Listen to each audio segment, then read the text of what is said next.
be the spokesperson for India, that is Bharat.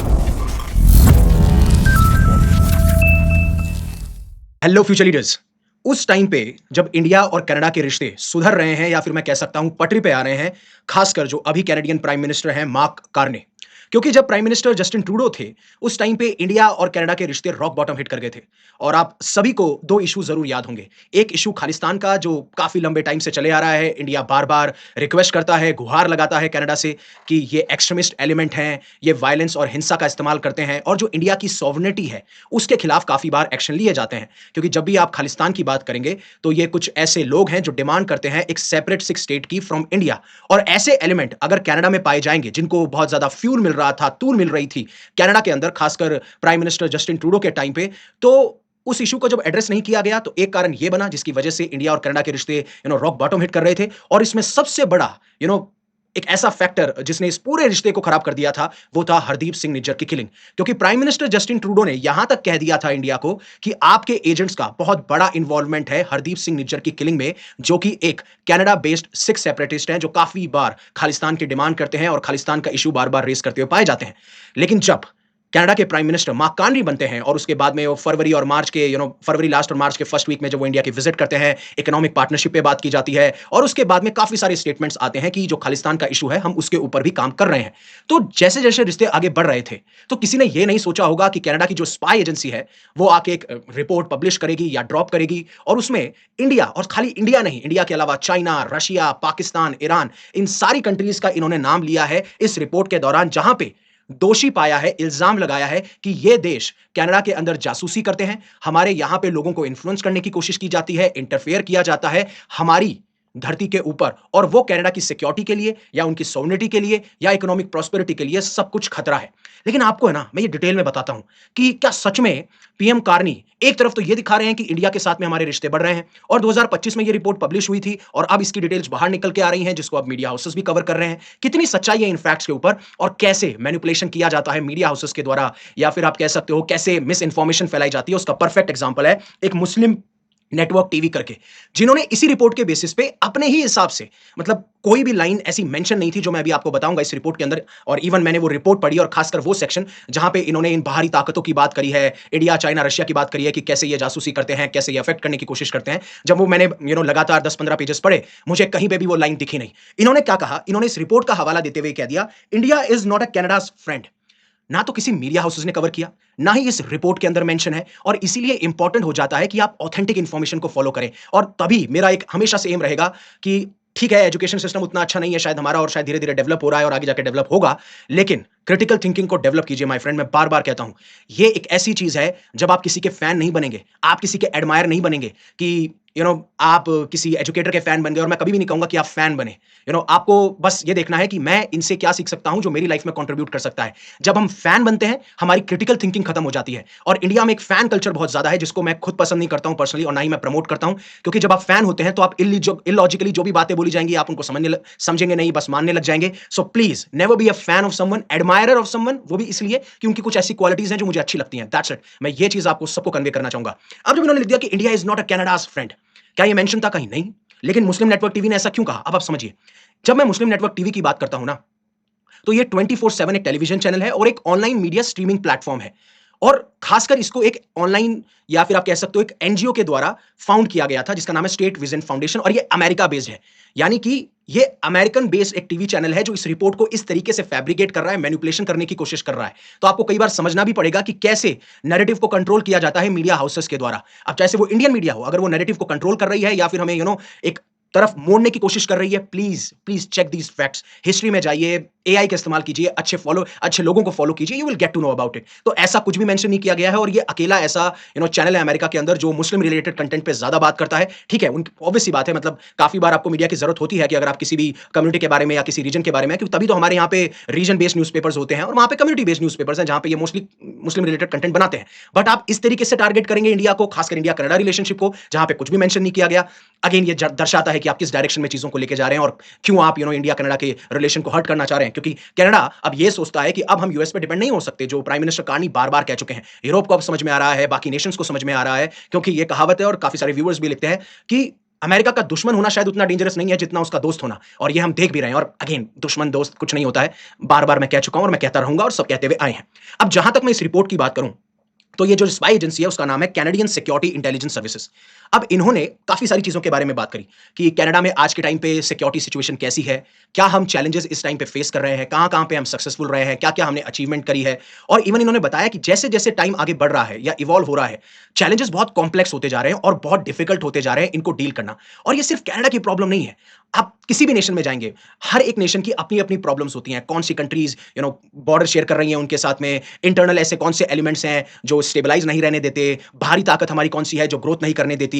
तो ऐसा हर एक देश में अलग-अलग प्रॉब्लम्स होती हैं। और अगर आप मुझसे पूछेंगे क्या इंडिया ऐसी कोई एनुअली रिपोर्ट पब्लिश करता है? देखिए, ऐसा तो नहीं देखा गया है। हाँ, एमएचए कभी किसी काउंटर टेररिज्म को लेके या फिर इंटरनल इंस्टेबिलिटी को लेके, इंटरनल सिक्योरिटी को लेके कुछ पोस्ट डाल देगा। बाकी ये सारी चीजें सीक्रेटिवली होती हैं जो हमारी रॉ, आईबी और बाकी एजेंसीज या पीएमओ सारी चीजों पे डिस्कशन किया जाता है। बट हाँ, स्पेसिफिकली आप कहेंगे कि कोई स्पाई एजेंसी हमारी ऐसी रिपोर्ट पब्लिश करती है, ऐसा इंडिया में बिल्कुल भी देखा नहीं जाता। और ये रिपोर्ट हर साल पब्लिश की जाती है। और मैं आपको थोड़ा कनेक्शन भी बताऊंगा और डिटेल्स भी बताऊंगा कि कैसे इन्होंने बोला कि इंडिया कैसे टारगेट करता है, चाइना कैसे टारगेट करता है। मतलब अगर आपने नाम लिए हैं तो आपको प्रूफ भी देने होंगे ना, एविडेंसेस भी देने होंगे, आपको बताना भी होगा कि क्या प्रोसेस है जिसके थ्रू ये कंट्रीज टारगेट करती हैं कनाडा को। उससे पहले ये रिपोर्ट जो है हर साल पब्लिश की जाती है। 2024 में भी पब्लिश की गई थी, 2025 में भी पब्लिश की गई थी। 2024 में इसका 40वां एडिशन था, 2025 में इसका 41वां एडिशन है। और इस तरीके से आप जब जाएंगे जहां पे मैंने इंडिया, चाइना, बाकी कंट्रीज का नाम लिया है, तो एक हेडलाइन आपको दिखेगी, फॉरेन इंटरफेरेंस एंड एस्पियोनाज। इसके अंदर आप देख पाएंगे कि हाँ, इसके बारे में मेंशन किया गया है। अगेन, न्यूज में आया है, बट मैं फिर भी चेक करूंगा, मैं फिर भी जाऊंगा, बिकॉज अगर मान लीजिए मुझसे गलती हो जाए, और गलती हो जाए तो आप प्लीज जरूर कमेंट सेक्शन में बता दीजिएगा, कोई इसमें प्रॉब्लम नहीं है। हम सब इंसान है, और when we make mistakes, as we say ना कि we make mistakes as mistakes makes me, so please remember that as well. अब इसमें हुआ क्या है, इसमें इन्होंने साफ-साफ आप यहां देखेंगे तो 2024 की रिपोर्ट में भी ये मेंशन किया गया था। ऐसा नहीं 2025 में पहली बार किया जा रहा है, पहले भी किया गया था और जस्टिन ट्रूडो की सरकार में तो लगातार किया गया है कि जो मेन परपेट्रेटर्स हैं फॉरेन इंटरफेरेंस के और जासूसी के against Canada, including the People's Republic of China, India, Russian Federation, Islamic Republic of Iran और उसके आगे पाकिस्तान भी था। फिर अगर आप 2025 में जाएंगे तो ये आपको टेबल ऑफ कंटेंट दिखेगा, यहां पे आपको फॉरेन इंटरफेरेंस एंड एस्पियोनाज मिलेगा, और यहां पे भी सेम ये चीज मेंशन की गई है कि People's Republic of China, India, Russian Federation, Islamic Republic of Iran and Pakistan. लेकिन सिर्फ ये अकेली कंट्रीज नहीं है, ऐसी बहुत सारी कंट्रीज हैं जो कनाडा के अंदर इंटरफेयर करने की कोशिश करती हैं, जासूसी करने की कोशिश करती हैं। अब आगे समझते हैं फॉरेन इंटरफेरेंस से आप समझते क्या है और किस तरीके से इन्होंने कहा है कि इंडिया के ऊपर ये इल्जाम और एलिगेशन लगाए हैं कि कैसे इंडिया पूरी तरीके से प्लान करता है, कैसे उनके स्टेप्स रहते हैं वन बाय वन, उसके ऊपर बात करेंगे। बट उससे पहले अनअकैडमी आपके लिए लेके आया है all India prelims test series 2026 सिर्फ ₹1 में। आप ये चेक कर सकते हैं कि आप कहां स्टैंड करते हैं, और आप जब एग्जाम देने जाएं 24 मई को तो आप कॉन्फिडेंट फील करें। अभी इस टाइम पे आपको रिवीजन पे ध्यान देना है, बार बार रिवाइज करना है, अपनी गलतियों पे ध्यान देना, और गलतियां सबसे अच्छी तरीके से हमें कोई टेस्ट सीरीज सिखा सकती है। सिर्फ ₹1 के अंदर डिस्क्रिप्शन में आपको लिंक मिल जाएगा, तो प्लीज इसके लिंक के ऊपर क्लिक करना मत भूलिएगा। अब जहां तक फॉरेन इंटरफेरेंस की बात आती है, फॉरेन इंटरफेरेंस का मतलब यह है कि मान लीजिए ये इंडिया है और काफी सारी बाहरी ताकतें हैं। बाहरी ताकत मान लीजिए कोई सीक्रेट एक्टिविटीज कर रही हो, या फिर आप कह सकते हैं मिसलीडिंग एक्टिविटीज। कई बार साइबर अटैक्स किए जाते हैं, फेक इंफॉर्मेशन फैलाई जाती है, लोगों को इन्फ्लुएंस किया जाता है, लोगों को रिक्रूट किया जाता है, जिसके बेसिस पे आप उस कंट्री के जो इंटरनल स्टेबिलिटी है उसको डैमेज कर पाए, उसकी इमेज को डैमेज कर पाए, वो किस प्रिंसिपल्स पे फाउंड की गई थी, उसका गठन किया गया था। फॉर एग्जाम्पल कनाडा में जहां डेमोक्रेसी देखने को मिलती है, आप उसको डैमेज करें। क्या आप कुछ स्पेसिफिक कम्युनिटीज को टारगेट कर रहे हैं जिससे कि आप पॉलिटिक्स को भी सीक्रेटली टारगेट कर सके। लेकिन ये रिपोर्ट इंडिया के बारे में क्या कहती है, मतलब इंडिया को कैसे दिखाया गया है, या इंडिया किस तरीके की गतिविधियां या एक्टिविटीज करती हैं जिसकी वजह से इन्होंने कहा इंडिया जो है ना, पॉलिटिशियंस हों या फिर जर्नलिस्ट हों या इंडो कैनेडियन पीपल हों, उन सबके साथ में सीक्रेट कनेक्शन बनाती है। और इनका सिर्फ एक मकसद होता है कि हर एक रीजन के अंदर, खासकर जो पॉलिटिक्स है या इन्फ्लुएंसिंग लोग हैं, वहां पे इनका दबदबा बढ़ सके, इनका इन्फ्लुएंस बढ़ सके, और जिस तरफ नैरेटिव को मोड़ना हो उस तरफ नैरेटिव को मोड़ा जाए। अब आप मुझसे पूछेंगे क्या ऐसा होता होगा, तो पर्सनली आप मुझे बताइए किस देश के अंदर सीक्रेट एक्टिविटीज नहीं चलती। क्या कनाडा इंडिया के खिलाफ नहीं चलाता होगा? क्या उनके कोई एजेंट्स नहीं होंगे? क्या हमारे एजेंट्स नहीं होंगे? क्या किसी और देश के एजेंट्स नहीं होंगे? ये सबको पता है, क्योंकि आपको हमेशा निगरानी रखनी पड़ती है। और किस देश के बारे में आप कैसा सोचते हैं वो ये दिखाता है कि उन दोनों देशों के बीच में कितना ट्रस्ट है, कितना भरोसा है। वो चीज भी तो आपको देखनी पड़ेगी ना। जब आपको बार बार खालिस्तान के इशू पे पॉइंट आउट किया गया, आपको हरदीप सिंह निज्जर के किलिंग के टाइम पे आपने हमारे डिप्लोमेट्स को एक्सपेल कर दिया, फिर हमने आपके डिप्लोमेट्स को एक्सपेल कर दिया, और ना आप बातचीत कर रहे थे, ना आप कोई एक्शन ले रहे थे। तो काफी बार जब कोई कंट्री आपको थ्रेट लग रही होती है, क्योंकि लीडर की क्या मानसिकता है, लीडर की क्या आइडियोलॉजी है, बिकॉज जस्टिन ट्रूडो को भी ये पता था कि अगर मुझे वहां पे जो कैनेडियन सिख लोग ले रहे हैं, या जो उनकी पार्टी है, या जो उनका इन्फ्लुएंस है, अगर उसका सपोर्ट नहीं मिलेगा तो मेरी सरकार नहीं टिक पाएगी। तो अगेन कई बार आप नेशनल इंटरेस्ट को ना देखते हुए आप पार्टी इंटरेस्ट पे भी चले जाते हैं। वो एट द एंड हर्ट करता है आपके नेशनल इंटरेस्ट को, और उसी की वजह से आप जो बाकी देशों के साथ में रिश्ता बनाना चाहते हैं, वो रिश्ता शायद उतना सफल नहीं हो पाता या उतना मजबूत नहीं हो पाता, जैसा कि हमें इंडिया कनाडा के टाइम पे भी देखने को मिला था। लेकिन इन्होंने एक चीज के बारे में बात करी जो कि बहुत यूनिक है, दैट इज ट्रांसनेशनल रिप्रेशन। अब इसका मतलब यह है कि ये कहते हैं कि इस तरीके से भारी ताकतें कनाडा के अंदर लोगों को इन्फ्लुएंस करती है, खासकर बॉर्डर का कोई तकाजा नहीं रखा जाता, बॉर्डर को एक दायरा नहीं माना जाता, जहां पे लोगों के ऊपर सर्विलेंस की जाती है, प्रेशर का इस्तेमाल किया जाता है, थ्रेट का इस्तेमाल किया जाता है, डर का इस्तेमाल किया जाता है, जैसे इंडियन गवर्नमेंट के बारे में कोई क्रिटिसाइज ना करे, इंडियन गवर्नमेंट के बारे में कोई ऐसा स्टेटमेंट ना दे, ऐसा एक्शन ना ले जो उनकी इमेज को डैमेज करे। इस तरीके से सरकार के द्वारा, इंडिया के द्वारा, और इंडिया नहीं, इसमें चाइना, रशिया, पाकिस्तान सबके बारे में बात की गई है कि ट्रांसनेशनल रिप्रेशन हमें देखने को मिला है। और खालिस्तान इशू की अगर हम बात करोगे ना, तो कनाडा में काफी सारे ऐसे लोग हैं जो इस पर्टिकुलर खालिस्तानी एक्सट्रीमिज्म को या खालिस्तान के सपोर्ट में बहुत ज्यादा लोग आपको उमड़ते हुए देखने को मिलेंगे। और बीच बीच में आपने प्रोटेस्ट भी देखे होंगे, जैसे एस जयशंकर साहब जब गए थे तो उस टाइम पे भी उनके ऊपर अटैक करने की कोशिश की गई, हर एक फोरम पे, प्लेटफॉर्म पे इसके बारे में बात की गई, लगातार धमकियां दी जाती हैं। और ये इशू लीगल है कनाडा में। अगर आप पीसफुली या आप आराम से, काफी सारे लोग आते हैं और पीसफुली आप कर रहे हैं अपने प्रोटेस्ट, तो that is legal in Canada. But India को तो पता है ना कि ये हमारी स्टेबिलिटी के लिए थ्रेट है, तभी तो हम बार-बार पीओके की बात करते हैं कि कैसे पाकिस्तान ने इलीगली ऑक्यूपाई कर रखा है। अगर हमारी कोई सॉवरेनिटी के ऊपर अटैक करेगा, तो ऑब्वियस सी बात है हम ऐसे स्टेप लेंगे, हम आपको सूचित भी करेंगे, आपको एड्रेस भी करेंगे। और आप एक बार मुझे बताइए कि आपको यह समझना होगा कि खालिस्तान का इश्यू यूके, कनाडा या यूएस इतना सीरियसली क्यों नहीं लेता है जितना वो टेररिज्म को लेते हैं। अब आप बोलेंगे sir terrorism is a global phenomena, that's why, absolutely terrorism हर एक कंट्री को इफेक्ट करता है, लेकिन खालिस्तान जो है वो यहां पे सिर्फ इंडिया को इफेक्ट करता है। इसलिए यूएस, यूके, कनाडा इतना सीरियसली इसको लेते नहीं है। लेकिन अब पीएम कार्ने को अगर समझ आएगी तो उनको ये समझना चाहिए कि अगर आपको रिश्ता मजबूत करना है तो आपको जो आप दोनों देशों के बीच में जो कांटे हैं या जो इरिटेंट्स हैं उनको आपको हटाना होगा, उसके लिए स्टेप लेना होगा, जिस डायरेक्शन में ले भी रहे हैं। आप बोलेंगे सर लेकिन रिपोर्ट तो आ गई ना।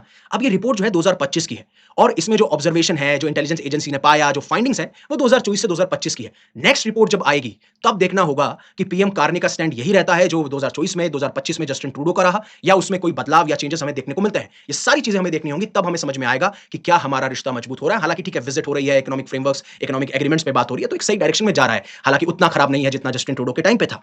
और इसी रिगार्डिंग इन्होंने ये कह दिया कि ये जो ट्रांसनेशनल रिप्रेशन है, इसमें कनाडा के अंदर जो लोग रह रहे हैं, खासकर जो खालिस्तान के इशू के बारे में बात करते हैं, उनकी कम्युनिटीज के ऊपर खतरा हो सकता है, तो हमें अलर्ट रहने की जरूरत है। और इसका एक परफेक्ट एग्जांपल के बारे में बात करते हैं कि जो हरदीप सिंह निज्जर की किलिंग हुई थी, उनके बहुत ही क्लोज एसोसिएट या क्लोज साथी हैं जिनका नाम है नरेंद्र सिंह रंधावा, उनको पुलिस ने वार्न किया था कि आपकी लाइफ को खतरा है। और इस ट्रांसनेशनल रिप्रेशन के तहत ये एग्जांपल परफेक्टली फिट बैठता है। अब एक तरफ तो ये चीज ये बोल रहे हैं कि ये लीगल है, आप कर सकते हैं, लेकिन आपकी कम्युनिटी को भी अलर्ट रहना पड़ेगा क्योंकि ट्रांसनेशनल रिप्रेशन के तहत आपको टारगेट किया जा सकता है। बट वहीं पे इस रिपोर्ट में एक अच्छी बात ये थी कि खालिस्तानी थ्रेट को एड्रेस किया गया है, उसके बारे में बात की गई है। और इन्होंने साफ साफ ये कहा कि जो खालिस्तानी वायलेंस है या जो खालिस्तानी एक्सट्रीमिस्ट है, वो कनाडा की सिक्योरिटी के लिए और जो कनाडा में सिटीजन रह रहे हैं उन दोनों लोगों के लिए, दोनों चीजों के लिए बहुत बड़ा खतरा है। और आप मुझे बताइए, आई डोंट नो समटाइम्स ये क्यों भूल जाते हैं उस बॉम्बिंग को, एयर इंडिया फ्लाइट 1822 की बॉम्बिंग को, जिसको 2025 में 40 साल हो गए थे। कनाडा के इतिहास में ये डेडलीस्ट टेरर अटैक था जिसमें 329 लोग मारे गए थे, 329 लोग मारे गए थे, और ज्यादातर लोग कैनेडियन लोग थे। और इसमें जो सस्पेक्ट थे, जिनके ऊपर शक था, वो सारे के सारे लिंक थे कनाडा बेस्ड खालिस्तानी एक्सट्रीमिस्ट के ऊपर। और तभी आप एक्शन नहीं ले रहे। और अगर आप एक्शन ले भी रहे हो तो आप उतना स्ट्रॉन्ग एक्शन लेते हुए नहीं दिखाई देते। आप इसको बोल देते हो कि खालिस्तान तो इंडिया का इशू है, इनको प्रोटेस्ट करना है तो पीसफुली करेंगे। लेकिन क्या पीसफुली प्रोटेस्ट किए हैं? जस्टिन ट्रूडो की सरकार में कई बार टेंपल्स पे अटैक किए गए, कई बार मिनिस्ट्रीज के बाहर प्रोटेस्ट किए गए। ठीक है, दैट इज फाइन, आपका वे है, तरीका है। बट अगर कोई हमारी सॉवरेनिटी पे, हमारी इंटीग्रिटी पे, खासकर टेरिटोरियल इंटीग्रिटी पे अटैक करेगा तो we will not handle it. और हम उसको जिस तरीके से भी हमें हैंडल करना है उस तरीके से हम हैंडल करेंगे। और ये हर एक कंट्री भी करती है। और इन्होंने खुद ने माना है कि ये जो कनाडा बेस्ड खालिस्तानी एक्सट्रीमिस्ट हैं, ये काफी सारे ऐसे इन्फ्लुएंशियल कैनेडियन सिटीजन हैं जिनके साथ में कनेक्टेड हैं, उनके कनेक्शंस को, उनके पैसे को ये लेवरेज करते हैं, उसका फायदा उठाते हैं। और खासकर इन लोगों से, जो इन्फ्लुएंशियल लोग हैं, ये हर एक कैनेडियन इंस्टीट्यूशन में बैठे हैं, जिसमें कि ये जो कैनेडियन इंस्टीट्यूशंस हैं वो फंड का इंतजाम कराते हैं, इनको फंड प्रोवाइड कराते हैं, जिससे कि ये वायलेंस और एक्सट्रीमिज्म जैसी सिचुएशन क्रिएट कर सकें। हालांकि 2025 में हमें ऐसी कोई खबर देखने को नहीं मिलती। अब मुझे समझ में नहीं आ रहा कि 2025 में तो बिल्कुल खबरें थी, लेकिन इसके बारे में मेंशन नहीं किया गया। और इन्होंने बोला कि बहुत ही छोटे से ग्रुप हैं हमारे देश के अंदर जो लोग है ना फंड रेज करते हैं, फिर एक्सट्रीमिज्म फैलाते हैं, बाकी हमें ऐसा कोई इशू नहीं है। लेकिन एटलीस्ट इस रिपोर्ट में एटलीस्ट मेंशन किया गया है कि कनाडा के इंटेलिजेंस ने बोला खालिस्तानी एक्सट्रीमिस्ट एक ऑनगोइंग नेशनल सिक्योरिटी थ्रेट भी है। अब आपने इंडिया का देख लिया, खालिस्तानी इशू के बारे में बात कर ली। चाइना का एक अलग ही मेथड है। चाइना ये कोशिश करता है कि हम कैसे कैनेडियंस को हायर कर सकें। कई बार ये फेक एड्स डिलीवर कर देंगे, कई बार सेंसिटिव इन्फॉर्मेशन के लिए ये लोगों को रिक्रूट कर लेंगे और कई लोग जैसे मान लीजिए कोई मनी प्रॉब्लम से गुजर रहा है, किसी करियर प्रॉब्लम चल रही है, तो उनको टारगेट किया जाता है, जिससे कनाडा के अंदर हमारे लोग बैठाए जा सके या फिर सेंसिटिव इन्फॉर्मेशन आ सके। और ईरान जो है एग्रेसिवली प्ले करता है when it comes to Canada. और एक ग्रुप नाम था जिसका नाम था हंडाला हैक टीम, और मैंने पहले भी बताया था, ये वही हंडाला ग्रुप है जिन्होंने 2000 यूएस मरीन सोल्जर्स जो मिडिल ईस्ट में डिप्लॉय हैं, उनके डेटा को पब्लिकली अवेलेबल करा दिया था। वही ग्रुप अब जो है वहां के जो जर्नलिस्ट हैं उनका पर्सनल डेटा लीक कर देते हैं। काफी सारे कैनेडियन रेजिडेंट्स हैं जिनको हजारों थ्रेट्स आते हैं, और काफी बार उनकी जो फैमिली है ईरान के अंदर उनको भी हरेस किया जाता है। और काफी सारे ऐसे तरीके हैं, रशिया, चाइना, पाकिस्तान सब इस तरीके से इस्तेमाल करते हैं। काफी बार लोगों को मैनिपुलेट किया जाता है जिससे कि वो वैल्यूबल इंफॉर्मेशन दे दे। स्ट्रॉन्ग फ्रेंडशिप बिल्ड करना और दोस्ती बढ़ाना, रिलेशनशिप क्रिएट करना। कई बार ब्लैकमेल किया जाता है अगर उनके पास में कोई पर्सनल इंफॉर्मेशन होती है। कई बार फैमिली को डराया जाता है, धमकाया जाता है, उसके बेसिस पे काफी बार साइबर अटैक्स होते हैं। ये सारी चीजें जो आपको देखने को मिलती है, इस तरीके की गतिविधियां इनके द्वारा की गई है। आपका क्या पॉइंट ऑफ व्यू है, आप कमेंट सेक्शन में जरूर बताइएगा। एंड प्लीज अगर आपको चैनल अच्छा लगता है, आपको कंटेंट अच्छा लगता है, तो सब्सक्राइब कीजिएगा। Thank you very much for giving me your precious asset, that is your time. Stay safe, stay happy, take care, and always remember one thing, live in such a way that universe will be proud of you.